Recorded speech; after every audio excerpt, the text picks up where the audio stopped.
गूलर का फल देखा है, औदुंबर गूलर पका हुआ गूलर का फल ले लीजिए, उसको यूँ कीजिए, क्या होगा?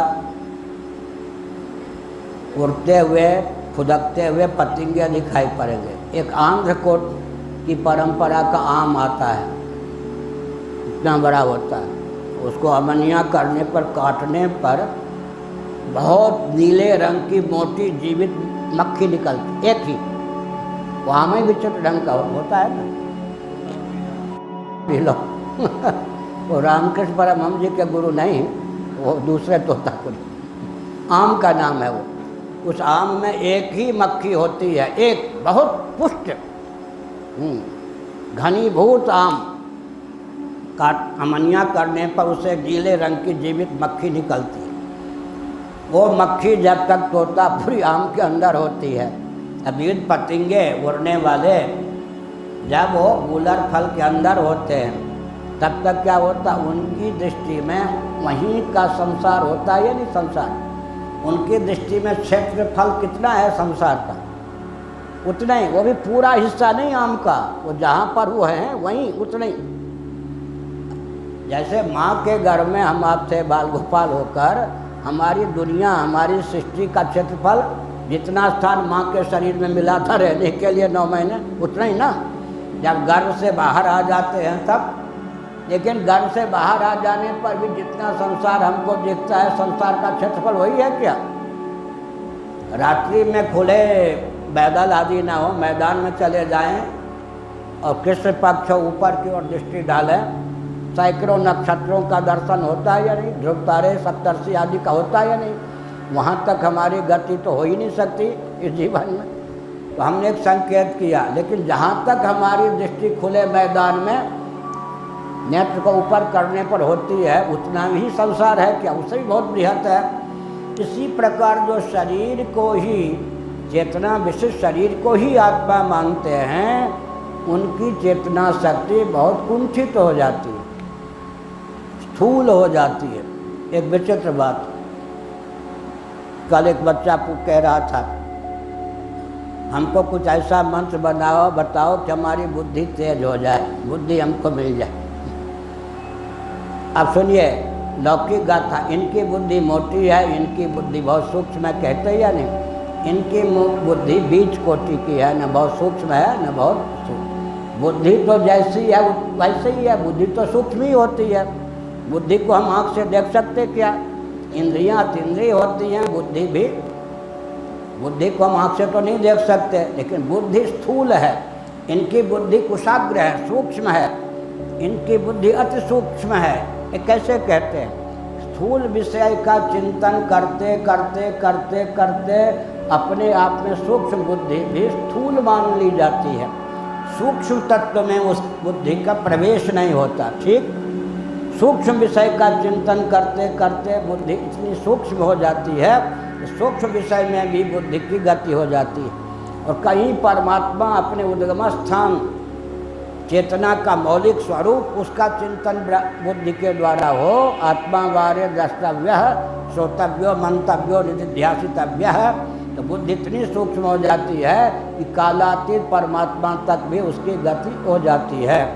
तो हमने एक संकेत किया सज्जनों, चेतना को विकसित करने का उपाय क्या है? पहले तो हम शरीर के नाश से जीवात्मा का नाश नहीं होता, और शरीर के भेद से जीवात्मा में भेद की प्राप्ति नहीं होती, इस तथ्य को समझें। कैसे समझेंगे? जो शरीर के नाश से जीवात्मा का नाश होता है और शरीर के भेद से जीवात्मा में भेद की प्राप्ति होती है, ऐसा मानते हैं, उनकी बुद्धि बहुत स्थूल होती है। बुरा न मानो, होली है, वृंदावन नज़दीक है ना, होली पर हम वहीं रहते हैं सन 72 से। बुरा न मानो, होली है।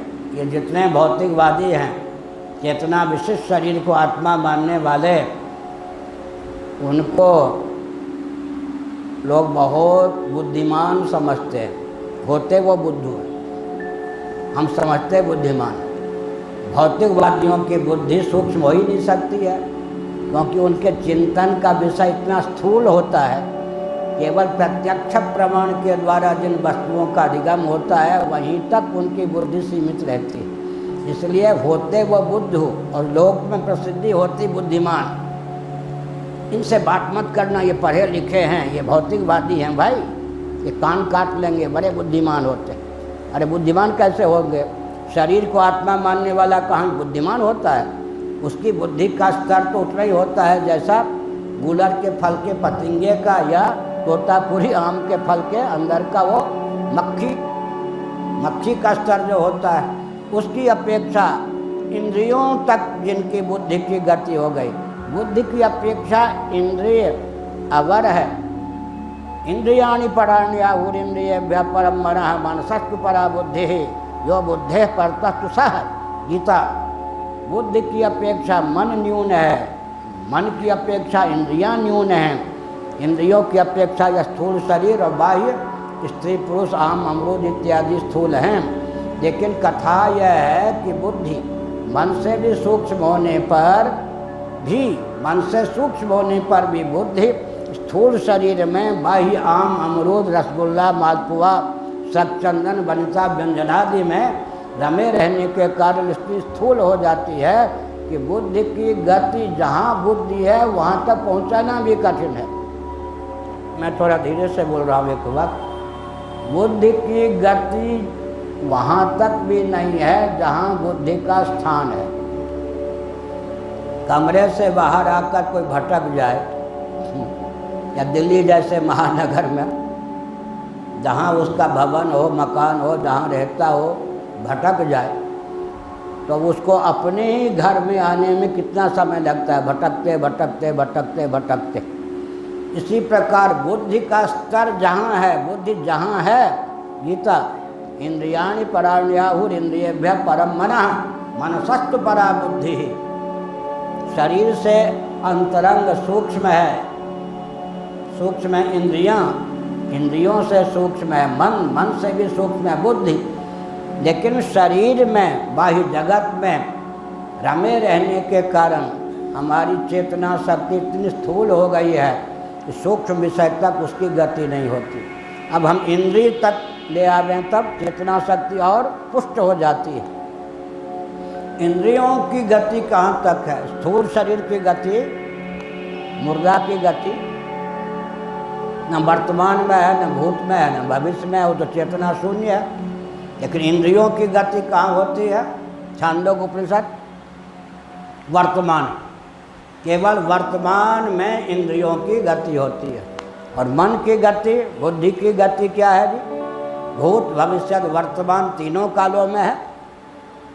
और दिव्य चक्षु ज्ञान चक्षु, जीव के आप ज्ञान चक्षु कौन है? मन है।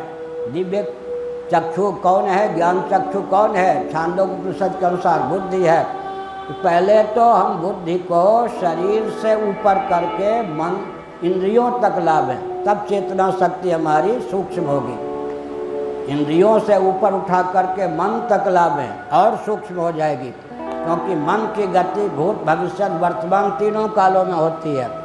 मन में वेद का निवास है। वेद कहाँ रहते हैं? तैत्तिरीय उपनिषद मन में। वेद का ज्ञान कहाँ रहता है? बुद्धि में। मन तक बुद्धि को ले आवे।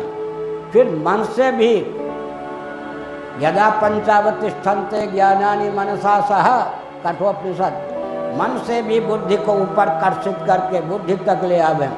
अब बुद्धि अपने ठिकाने आ गई। जैसे गाय भटक भटक करके अपने खूंटे पर आ जाए, इसी प्रकार बुद्धि धीरे धीरे विषयों से उपरत होकर शरीर तक, शरीर से उपरत होकर इंद्रिय तक, इंद्रिय से उपरत होकर मन तक, मन से उपरत होकर बुद्धि तक आ जाए, अपने स्थान पर आ जाए। जैसे आप देखिए, आँख तो यही है ना, ऐसे करेंगे तो नीचे के गड्ढे आदि देखेंगे, ऐसे करेंगे तो सामने वाली वस्तु दिखाई पड़ेगी, ऐसे करेंगे तो अगल वाली, ऐसे करेंगे तो बगल वाली। और खुले आसमान में रात्रि में कृष्ण पक्ष में ऊपर करेंगे तो तारे आदि, नहीं तो चंद्रमा का, नहीं तो दिन में सूर्य का दर्शन होगा। आँख तो एक ही है ना, दृष्टिकोण से जैसे 90 डिग्री होते हैं ना रेखा गणित में, अब ये आँख तो एक ही है, अगर आँख ठीक है गड्ढे का दर्शन भी इससे कर सकते हैं, सामने का दर्शन कर सकते हैं, अगल बगल का दर्शन कर सकते हैं। इसी गति तो हमारी यही है, लेकिन लाखों किलोमीटर दूर सूर्य का दर्शन, चंद्रमा का दर्शन, उनसे भी ऊपर ध्रुव तारे आदि का दर्शन भी हमको नेत्र के द्वारा हो सकता है। अर्थात शरीर के एक हिस्से में नेत्र को व्यक्त करने के संस्थान होने पर भी वो जो नेत्र इंद्रिय है उसके द्वारा हमको नीचे, अगल बगल ऐसे कर दे तो पीछे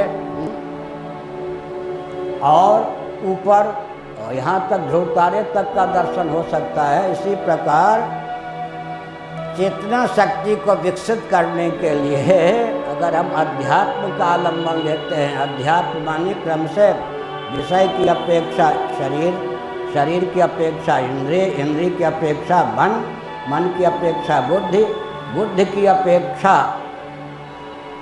जीव, जीव की अपेक्षा भी परमात्मा ब्रह्म, जीव का उद्गम स्थान, मौलिक स्वरूप तक अगर हम बुद्धि का उपयोग करते हैं तो चेतना शक्ति असीम हो सकती है, जैसी चेतना शक्ति वैदिक ऋषियों के जीवन में थी। हो गया प्रश्न का उत्तर।